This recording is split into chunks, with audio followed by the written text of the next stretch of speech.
Hello and welcome to the Moonshine Jesus Show. We are glad you've joined us for today's episode where we will be talking about Netflix hit series, The Boys. But I'm also glad that I am joined by Caleb today. How's it going, Caleb? I'm doing great. How are you today, Mark? I am excellent, man. I'm so excited to talk about this series. I know I say that a lot, but maybe more so than ever on this one, and we'll get into that. But first, I want to remind people that we are sponsored by progressivechristianity.org, where you can get over 6,600 pieces of resources for your progressive Christian needs. We really highly encourage you to go check them out there. But also, don't forget to check us out, not just our podcast, but our social media sites. So please particularly go to Facebook and find us there, follow us there.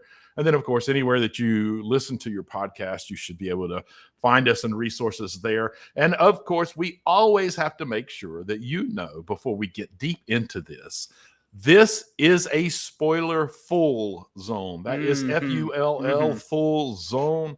You will hear things that you don't want to hear if you haven't watched the show. So just be aware of that. But before we get started in discussion of the show, man, we've got to talk about our drinks. We like to have a beverage, a themed beverage to go along with it.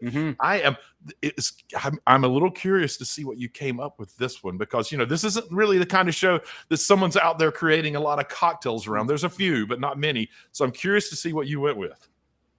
Yeah, so I don't think this is going to surprise you, Mark, because this is one that someone created, and it's something that I felt like I needed to watch The Boys. Compound V, you know, this is the compound we discover that gives them their superpowers, and I needed some of that. I need some superpowers today. So I've got Compound V, and it is just a couple ounces of rum, an ounce of blue curacao, an ounce of lime juice, some soda water, and blueberries and mint. And it's pretty good. Pretty good. How about you? What are you drinking? You are correct. I assumed that was the drink that you were going to go with. I knew you would. Yep. So I thought it would be fun for me to do the same thing. I need a little soup, but I am older. I'm an adult.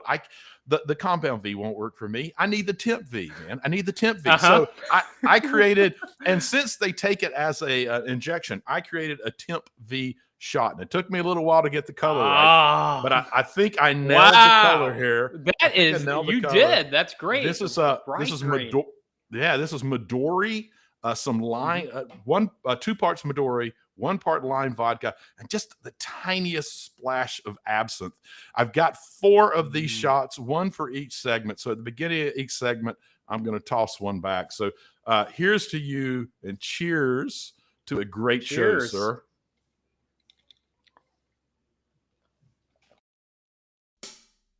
Moonshine Jesus, Moonshine Jesus,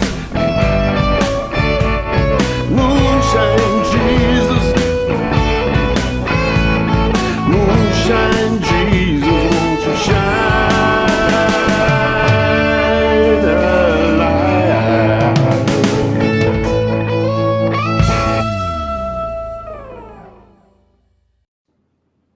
Welcome back to the Moonshine Jesus Show. Today we are talking about The Boys. The Boys is an American superhero television series that is on Amazon Prime, and it's based on the comic book of the same name. And it basically asks the question, if people had superpowers but were really pretty horrible, how would they act and what would happen? And moreover, how would you ever stop them? So it kind of flips the typical superhero narrative on its head, and it is a lot of fun to watch, but it is pretty violent, and it is pretty grim, and there are kind of a lot of anti-heroes in this as well. And it made me think, Mark, since most of the superheroes aren't very heroic at all, outside of, say, Starlight, which one of them is the best? Who's the best superhero? Are any of them really good? What's your take on that? Well, out of the ones who were superheroes from birth after they were given Compound V, are any of them good? You know, Or even kind of, who's your favorite? well, I do kind of feel like Queen Mave is leans towards good and has some good, and we even see in the final season some good come out of Mauve's approach and what Mauve does. I'm not sure that I have a favorite. As a matter of fact, I need to Do you soup like up any? a little bit. I'm going to soup up a little bit and think about this by Soup taking up. this Soup up. taking the shot for this round. But I'm really just stealing some time to think about this. You're buying some time. Okay, well that's good because one of my questions that I had for you is if Temp V was available to you, would you take it? And now I know the answer because I just have seen you take 2 shots of it in a Temp row V already. Yeah, you're Temp V. Yeah, no. We know that Temp V is going to absolutely eat our brains alive and make us bleed black stuff out of our ears and nose. And I'm not into that. I'm just not into that. That's me. You're not into it. Yeah. The power's not worth so it. Listen, I think all of the superheroes are interesting and engaging. I love how they've done this. If anything, you say that it's like what superheroes would be like if bad people get superpowers. I actually think it's just a more accurate take on what happens when people get power, like absolute power corrupts absolutely kind of stuff. I mean, we see person after person, even the ones who like Starlight, who goes into it trying to be the best person, and you see them starting to have to play the games just to survive and being people that they don't want to be. And it's for me, I really feel like that's a big part of what's going on here. I think this is really, if anything, I think it might be the most accurate take on superheroes ever. Like outside of it's in terms of human superheroes, not aliens that come down or whatever. And I kind of love it. I love that investigation. And then I love that they almost take, so we see what these typical humans are like, amped up on Compound V as superheroes. Right. I also think that we have almost this parallel universe thing going on. And they're showing our universe if it were amped up on Compound V. Like everything's heightened and overdone, but it's an amplification of things we see today. I feel like it's this beautiful way of approaching it. And there's this really smart sensibility in the writing where there's no black and white. Like there's no winners, there's no losers, there's no good, there's no bad. It's all just massive shades of gray, and they're mucking about trying to find their way through. And it's all about power, and it's all about merchandising, and it's all about capitalism. I think it's just one of the more brilliantly put together shows in a very long time. I mean, what was your overall take? Who are your superheroes? Well, it's. I think Queen Maeve, as you said, is the only one who really gets to experience much redemption here and show herself as a really good person. I liked her, and but there were. I guess A-Train gets to see a little bit of change. Yes, but a not redemption really. arc. We can get to that too, a little later too. Yeah, but he does. I don't like. I'm with you. I don't really like any of them. But here's the thing that mirroring what you said, I like the thought of the corporation creating superheroes for the mere fact that they could make money. And I think that you're right that kind of arc is the most real kind of superhero arc that we've ever seen. To see, well, if anything, Vault is that's the Vault International is the company. If anything, they're the real villain in the whole show. They really are. And one of the other interesting things about this show is, and it's this really clear commentary on what they're trying to say, is that we never see any superheroes rescue anybody. And even if they're about to, it's only when there's a film crew around. Right. And that's such a different take from any superhero film that we've ever seen. And it really kind of points to some of the things that they are trying to underscore and emphasize about human nature and about the reality of how pie in the sky almost that a lot of superhero stories really are. Even the dark DC versions of the DC universe in the movies. They still have superheroes who really like rescue people and are trying to live into a higher good or that kind of thing. But not in this show, man. They nobody. I mean, no one gets rescued. We open up with a soup running through a guy's girlfriend. That's not a rescue. I'll tell you, that's not a rescue. That's not a rescue. And I was in from that moment, Right. that like because I didn't know anything about the boys other than you had said, "Hey, Caleb, you should check the show out." And so I came on my Amazon Prime and I said, "Oh, this, I'll see. I think it's a superhero show." And the first scene, is kind of a traditional like superhero saving, and then the second scene, you get to know one of the main characters, Chewie, and his girlfriend, and then A-Train runs through her, and I from the moment and he barely pauses. That, like, wow, yeah, he's like, "Oh man, sorry, man," and it keeps going on, right? And I'm like, "Yeah, this is interesting," and so it grabs you from the very first scene, and I think all seasons kind of like that. There's always something a little bit shocking and a little bit disturbing about the superheroes. And I think we are trained to kind of say, that line from Spider-Man, right? With great power comes great responsibility. And then sort of biblical, I believe. I think it is, right? I'm pretty sure you can. Yeah. You can find that in there. But it's like, it's in there. Well, what if the people didn't act responsibly? And you're right. And what if that great power corrupts you? Absolutely. And you can't act responsibly. And I kind of love the way that they approach that, though, because it's not jaded so much as it is very realistic about the human condition. Because what we have are these stories of superhumans with very human needs. I mean, example, Homelander, who is like the Superman of this story, but is the worst person, horrible person. Yeah. But part of what's going on, though, is that he has these very human insecurities, which cause him to have this very deep need to be loved, particularly by his fans and admirers. And I love that basically, at least in my opinion, tell me if I'm reading too much into this.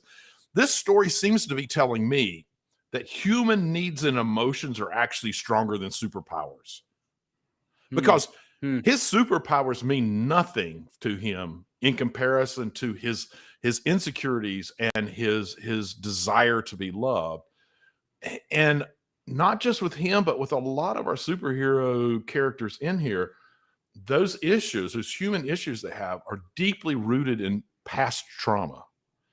And I think this is sort of, while it's easy to kind of go, oh, this is a jaded look at superheroes, in a lot of ways. I mean, we've got folks who are dealing with PTSD. We got people who are dealing with borderline personality disorder. We got people who are dealing with deep depression. Like and to recognize that there is something freeing and very honest about saying those issues are so big and they are so difficult that even having superhero powers does not fix them.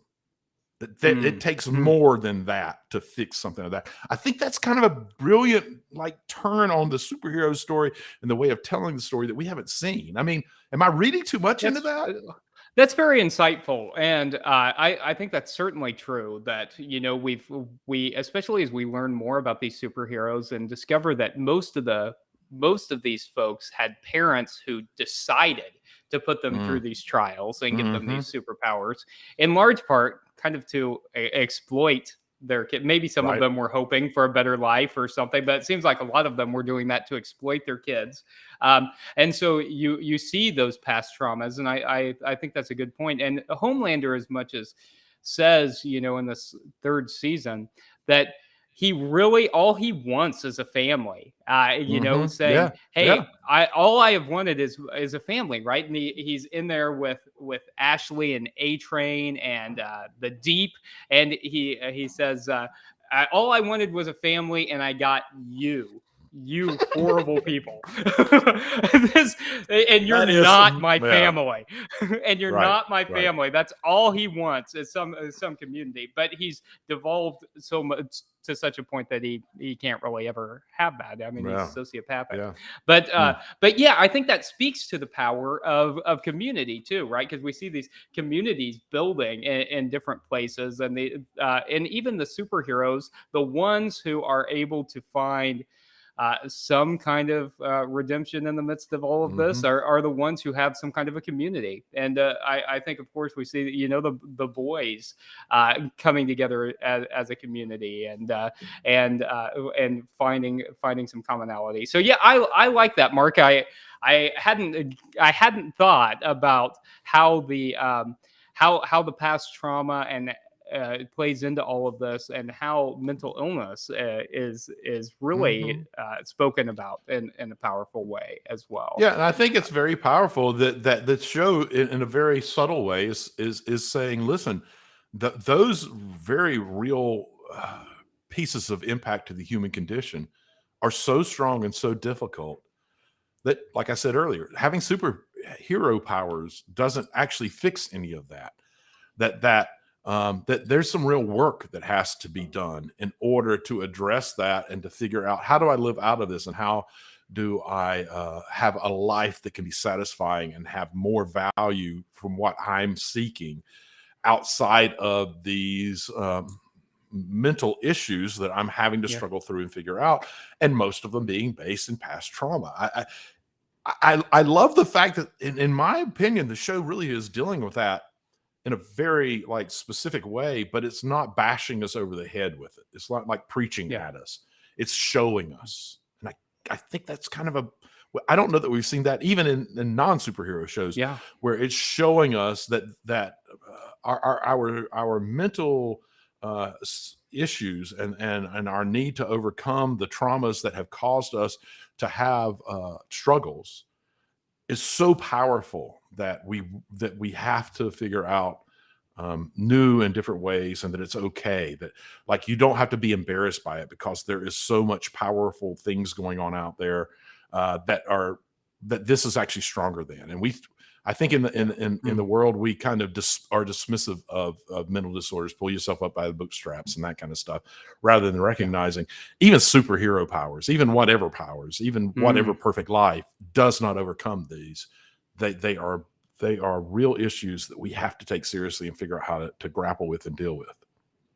That's a good point. And I also appreciate that, we see these superheroes that are driven, as you mentioned earlier, kind of by this need for attention and their fans to kind of supplement, and how empty that really is. And I think a lot of times there are a lot of us who maybe kind of chase that kind of affirmation, or or even folks as simple as wanting to be people pleasers to get the affirmation, and how little that actually does to fulfill kind of some of our basic needs for love and companionship and desire.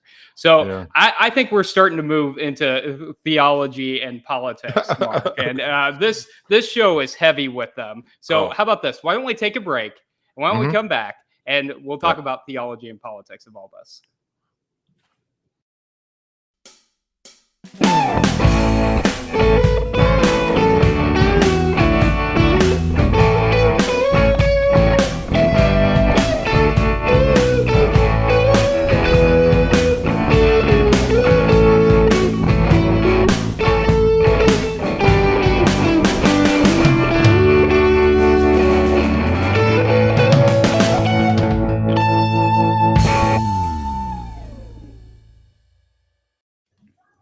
Thanks for sticking with us on the Moonshine Jesus Show. We're glad that you are here with us. You have joined us this point for our Theo-Politico segment.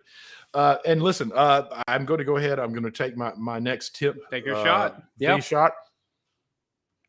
Well, because frankly, superpowers?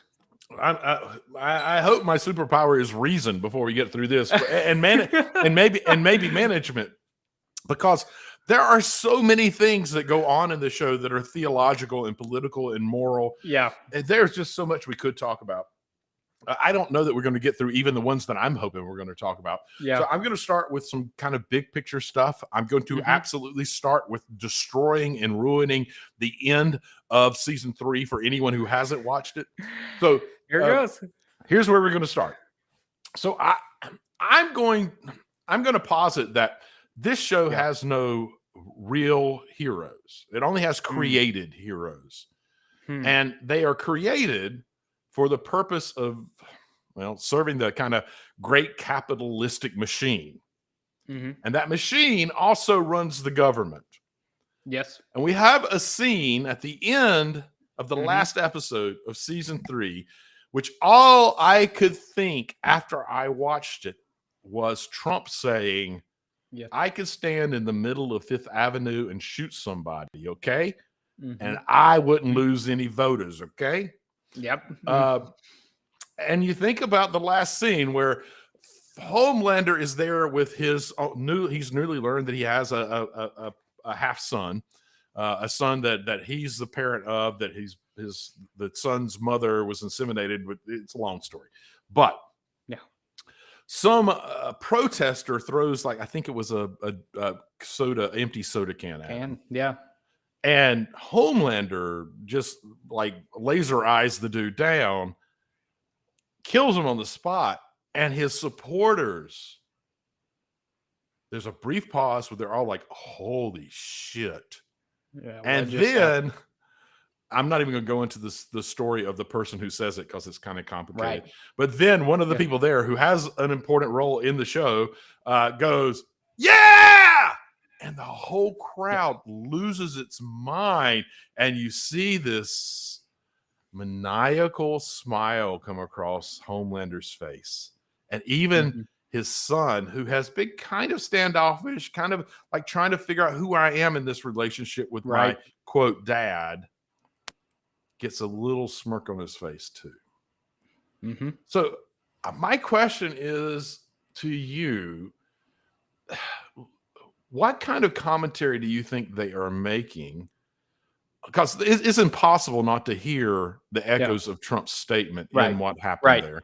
What kind of statement do you think they're, one, making politically, but two, also about the human condition? We've talked a lot about how this show is actually in a lot of ways talking about the human condition. So what do you think politically and in terms of human condition, what statement is being made? Yeah, so I think you hit the nail on the head with the parallels with Trumpism, and they drew that parallel pretty quickly for us and pretty clearly in the show. They, as we've seen, the protesters are even in red. I think they've even got on red hats, to draw this parallel. They're subtle about a lot of things in the show, but not that. Not that. These are the Trumpers, right? Who don't believe, who are clearly not looking at evidence, even when Starlight catches Homelander. Saying that he's locked up Queen Maeve and all of this, they don't believe it. They're not listening to any facts. So I think certainly it's a commentary on how the dumbing down of the United States and the inability to listen to facts. And I think you're right that we also see this parallel where we've got someone who is the most powerful person in the world, Homelander, in the show, right? And Donald Trump, when he was president of the United States. We've got the most powerful people in the world. By virtue of position, right? Who literally can do whatever they want, and they've built such a fanatical fan base that it does not matter what they do. There is no one to hold them to any kind of statute. And so I think we're seeing that parallel. Obviously, I do hope that whenever should Trump decide to run for office again, God forbid, if he's allowed to. We're getting close to maybe not. We'll see. Well, let's hope, because I do hope that maybe the people who voted for him just so that he would overturn Roe, which, let's be honest, there are a lot of evangelical folks who voted for Trump just so that he would overturn Roe, which was a horrible thing to do. They didn't care about anything else other than that one decision. But I mean, I would hope that there are some folks who would maybe have seen the light about Mm. Trump, but who knows? So I think that's one commentary here about the human condition. Yeah, I Yeah. think it's about how easy, Mark, it is to get swept up into things. That Mm. I think even in I think under normal circumstances, you Mhm. see someone get shot in the middle of the street, you get laser-eyed in the middle of a crowd, Mhm. whatever. That most normal people would say, "No, this is a terrible thing." But whenever you Right. get caught up in crowd mentality, it can be easy Mm. to get so swept up that you can't think for yourself. So I don't know. What do you think? What do you think's What? going on? Well, I'm curious to hear what you think the root of why that is true, because I think you're Yeah. completely correct. That is true. We get caught up in this crowd mentality. But what do you think the root? What's the root of why we are so susceptible to that? Even at the point of the person we're putting up as a figurehead, like destroying a person's life, doing something that religiously, morally, and even like just pure straight up legally is illegal. Uh, Right. So why I are think, we? psychologists do all kinds of studies about this, right? Yeah, About right. crowd mentality and how we get swept up and how we lose this ability to think for ourselves. And it has to do with this sense of belonging and going along. Like they say, evolutionarily, right? This is something that taught us to survive. That if we're able to kind of go with the crowd, we're more likely to Right. survive. And so there's something base in us that whenever we're in a large group of people, that we want to kind of go along with it. Yep. And how hard that can be. I heard a psychologist talking about this a couple of weeks ago on NPR, and she was talking about being at a Yankees game with her then boyfriend, and she didn't even like baseball, but her boyfriend was a diehard Red Sox fan, and so he had on a Red Sox hat at Yankee Stadium, right? And they start playing, Oh, yeah. at first, and then they get into a physical altercation, and she finds herself involved in it in something she Right. doesn't even care about because of this Red Sox hat, right? And so ordinarily, right, they might have had a lot in common, but there's this psychological thing that goes on when we're in crowds, and so I think we saw that kind of on a massive scale with the last election, that we see this kind of going into camps and this kind of psychological need. And when we do stuff like that, it's easy to dehumanize others. And so we stop seeing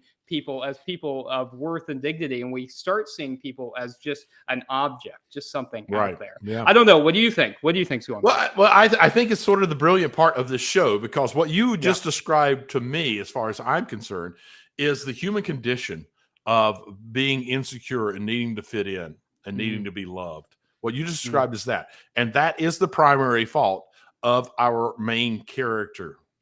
That is Homelander's issue, his insecurities, his need to fit in, the need to be loved, and the craziness that he will go to in order to find those things. And I think you're exactly on the point. I think that is part of the human condition and the reality. And so it's interesting because he's set up so well to be this hated character. But the fact is, if we understand who he is, he should be a sympathetic character, because he's more of who we all are than we ever want to admit. I think it's sort of brilliant what they do here. All right, we're running out of time in this segment, and there's so many other things we want to dive. We've covered into. one. We've covered one. This is one of those shows where if we're struggling some week, we need to come back and just pick a topic from the show. It's a brilliant show, and it dives so deep on so many different issues. I got two more. I'm hoping that we get squeezed in here. So the next one that I'd like us to talk about is the story arc of A-Train, which you brought up earlier, particularly as it intersects with Blue Hawk. And the way that, so Blue Hawk is this like superhero who is like hyper racist and goes into black neighborhoods and quote unquote fights crime, but really is just being disruptive and using every opportunity to be a racist.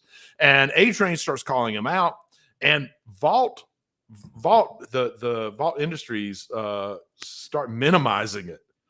Like, we're not going to worry about it too much, partially because of the things we just talked about, that Homelander's main group are these kind of MAGA folks, their version of the MAGA folks. And Vaught does not want to risk pissing them off, essentially. Yeah. And they try to minimize it. And then he goes to center, and all hell breaks loose when he goes and tries to confront Blue Hawk. I'm just curious as to how you felt like they handled the truth here, because we've got corporations who are minimizing it for profit. We've got a person who in A-Train, originally he was actually using black culture, like changing his uniform and planning these video games that were really not going to promote anything that was helpful in any way whatsoever. And then all of a sudden he starts making this turn. I'm curious to see how you think they approached the issue of racism and where A-Train's story arch goes, and whether you feel like it was healthy or it ends up in a positive place. Yeah, so I guess two points here. The first, I'll throw in the LGBT issues with with racism, because I think we saw like the corporate approach to both of those, which is that they're going to exploit it. Virtue profit, signaling, right? Yeah, virtue signaling was massive in this. Massive. I like with Maeve. With Maeve, yeah. Brave. What was it? Brave Maeve Pride Bar, because you can't be proud on an empty stomach. That's right. God, like really? And like she's bi, right? But they're like, no, she's a lesbian, out and proud. And so it reminds me of all these companies that don't give a shit one way or another what someone's orientation is, or about affirming people. They want to exploit pride, for instance, for money. And the same with corporations who are supporting black businesses as they're driving black businesses out of business, right? So I think that we saw this happening, right? It's just an exploitation of people for profit. And if it was profitable, they'll lift it up. In terms of A-Train's story arc, did he end up anywhere positive? I don't really think so. It's interesting that when he was headed in a more positive direction was maybe when he was losing his powers. And as soon as he's starting to become more human. He even relates to Huey, whose girlfriend at the beginning of the series we mentioned. He runs right through, and doesn't care. He's been kind of addicted to this compound V as as kind of a performance enhancer, and so there's some drug issues related there. So he kind of becomes more human, but then the second that he goes through and he is vengeful, and he gets the heart of the person that he kills, So it's vengeance, not justice. He kills the person, he gets their heart. Then he's getting back all the endorsements. It kind of leaves it, unresolved, I guess, to see next season. But but it seems like he's going back, and he's ready to get the money and the endorsements, and his relationship with his brother is falling apart. It doesn't seem like it's headed in a healthy direction. What do you think? No, I agree. I mean, it goes back to absolute power corrupts, absolutely. And then when power is so deeply connected with the government and with corporations and capitalism, and so I think you're right. I think there's been two different arches where he was starting to become maybe a little bit more aware and a person who finds real meaning in their life. And then both times he's been pulled back into this seeking power. And the moment that he realizes that he's becoming noticed again and people are paying attention, he really buys back into the thing that didn't work for him either time. And I think that's, once again, this is such brilliant storytelling that they do, because that's so true and so real in our world today. Look, there's so much more we could talk about, but the fact is, we don't have that kind of time on the podcast. But like I said, maybe we'll end up coming back to it on a future episode, because there is just so much richness in this. I can't imagine that this show doesn't go for several more seasons. There's so much story to tell, and so many story arches, and so each character that can be looked at and analyzed. And I've got my fingers crossed. I think that season 4 is all but set now. But I hope we have many more. It is. Yeah. I literally, for me, it's a close bet. It's funny that we did this so close to the Sandman, because these two are probably my example of my favorite pieces of episodic television this year. It's just amazing stuff. Amazing stuff. Well, listen, we've gone on and on. We could go on and on about other stuff, but what we should really do is get to our favorite part of the show and take a quick drop and come back and try to make our co-host look stupid. Woo!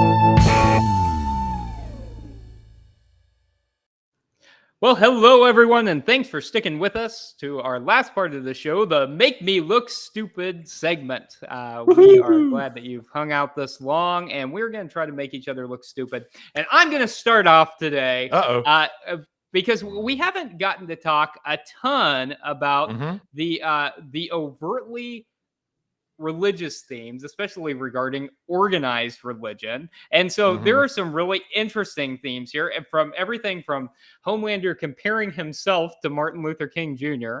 to this kind of Church of Scientology, where, and I've got to admit, I'm a little disappointed that neither one of us had a Fresca. To drink. That would have been kind of like a spiked Fresca of some sort. Yeah, like a spiked Fresca, or one that offer your, hey, would you like a Fresca? Yeah, would you? Oh, see, like, that would have been great. Next time, we'll offer anyone listening. Would you like it? Would you like a Fresca? Come join the church. Okay, so we also see this circuit that Starlight is on, this kind of church service circuit, right. And we see Ezekiel is kind of the leader of that circuit, and this is where Starlight gets her start, and she's even kind of critical when she goes back out, but. I want to know, Mark, in terms of these kinds of circuits and all, what do you think? What do you think was the commentary from the boys here? What do you think was going on in this segment, showing Starlight going on this kind of evangelical Christian mixed with kind of superpower circuit? Right. What commentary is that making? Well, for me, I think all of the religious commentary here is a very intentional offset of part of the main focus of the entire series. And the entire series is about that life is complex, and that there are shades of gray in everything, and it can be difficult, and we have to learn how to address the things that really need to be addressed, because even superhero powers can't overcome those if we can't, they are that strong and that important and that real. And what we see in all of these circuits that we have seen throughout the 3 seasons are these very simplistic, over-idealistic ways of approaching life that do not hold up and do not match up to the reality of life.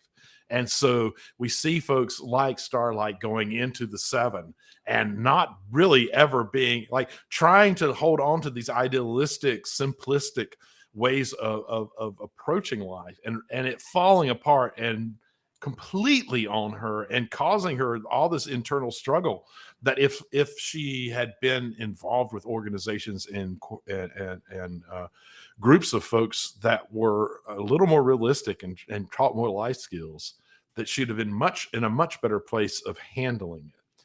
So for me, that's what the purpose they serve is. It's kind of offset to one of the main arguments of the show, that life is messy and hard, and we should be a little more okay with recognizing people have to deal with it and addressing the real issues. I don't know. That's kind of my take. What do you think? So also, I love. Okay. Oh yes, you gotta. Yeah. Cheers. There you go. All right, Ooh, go ahead, sir. Your, I had your to take my superpower of last. reasoning, Had to take my reasoning last and Temp V. management are good. Yes. Right. Okay. Good. I love the way you set that up, because I think that's 100% right, and we see that all the time, right? In churches, especially churches like ours, where folks are coming from overly simplistic religion, where it's like. You've got your statement of faith, and either you believe that or else you're going to hell. And that's it. That's what you've got. And so if people begin to have problems with even like one piece of that, then it's like their whole foundation crumbles, right? And everything falls apart.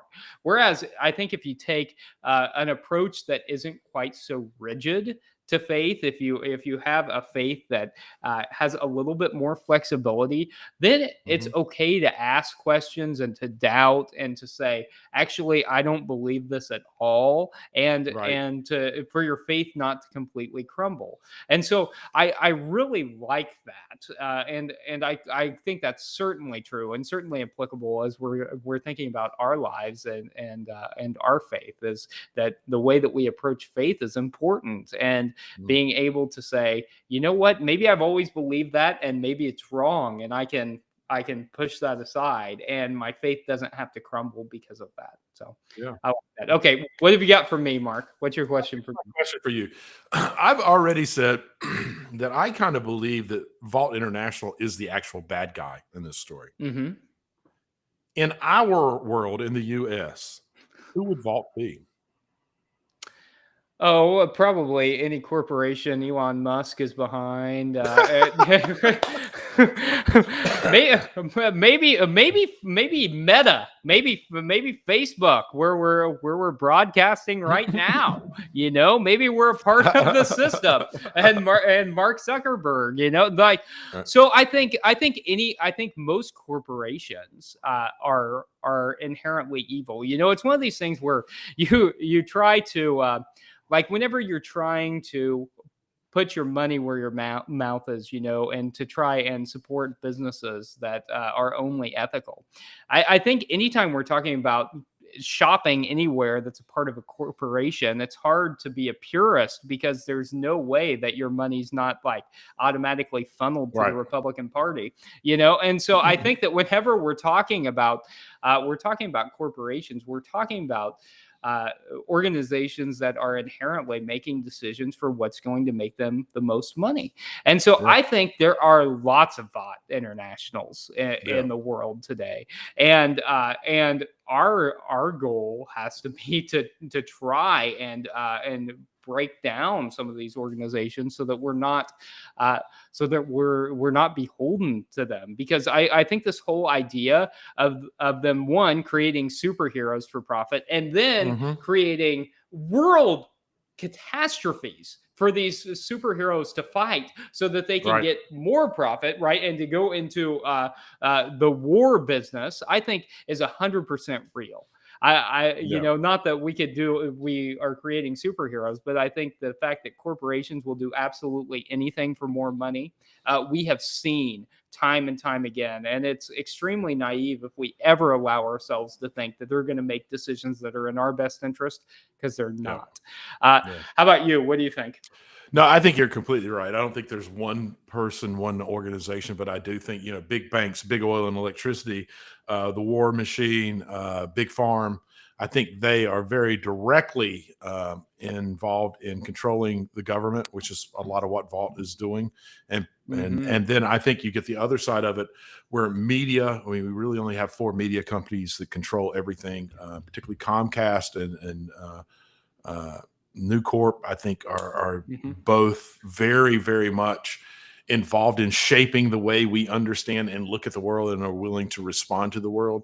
And I'm completely on board with you. I think we have to educate ourselves and be more aware of those groups. And I think that it's even a little more complicated than that. We're set up in such a capitalistic society, and all of the folks we just named capitalize on capitalism. And I think we're going to have to figure out how to reset that up and redesign it, as well as our government. Our government allows, particularly with Citizens United and all of that, allows far too much influence from folks who have money. And that does not serve the vast majority of us. So, yeah, I think that's another piece of the commentary that this show is doing. It's just saying, look, because we get so focused on all of these big names and all of these, we let media draw our attention away from what really matters. We're actually allowing society to crumble. And I think we've got a lot of work to do. Yeah. Well, Mark, we've tried to talk about a lot because there's a lot in this series. So I mean, we've talked about corporations. We've talked about racism. We've talked about use of power. We've talked about family dynamics. We've talked about mental illness, and there is all this and more in The Boys. Right. And so if you haven't watched it and you've got a strong stomach, I think we both recommend a very it. strong stomach. We both got super into this, and I'm looking forward to more seasons and maybe even another episode where we can delve more deeply into this. But you know what? For today, we got to call it. And here's the thing: next week is Labor Day, and we're going to take the week off. We're going to give ourselves a Labor Day holiday, and we're going to drink, but we're not going to do it on the air. Right. We're going to come back in 2 weeks, and you want to tell them what we're going to talk about? It's going to be great. I don't know if any of you watched it yet, but She-Hulk has come to Disney Plus, and it is a lot of fun. The main character is Jennifer Walters, and it's a story of her navigating the kind of a complicated life of a single 30-something attorney who happens to be a 6'7" superpowered Hulk. And it's a comedy. It's a comedy, but it also is already making some great societal commentary stuff. So I think people will really genuinely enjoy it.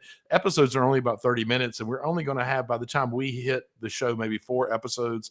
So please watch it. I think you're going to very much enjoy it. Okay, well, that sounds great. And thank you all for listening and talking about The Boys with us. We'll look forward to seeing you in a couple of weeks. But until then, cheers. And thanks for joining us on the Moonshine Jesus Show. Moonshine Jesus.